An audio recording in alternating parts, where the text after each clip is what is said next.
আলেমরা এই দেশের ক্লাস 1 নাগরিক।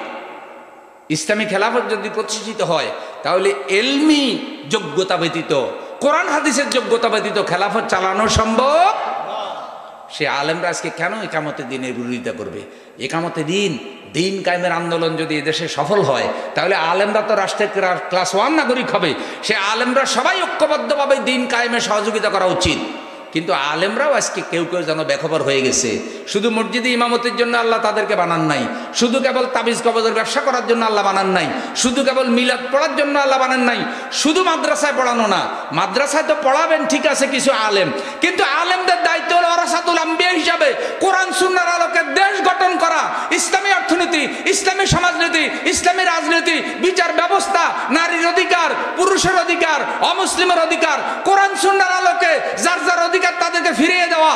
হযরত ওমর রাদিয়াল্লাহু তাআলা আনহু, হযরত খাব্বাব রাদিয়াল্লাহু তাআলা আনহু, হযরত ওসমান, হযরত আলী, হযরত বেলাল রাদিয়াল্লাহু তাআলা আনহু যেভাবে কঠিন সময়ে মক্কায় দায়িত্ব পালন করেছে, আলেমরাও এই সমাজে সেই ঈমান স্পিরিট নিয়ে দায়িত্ব পালন করা লাগবে।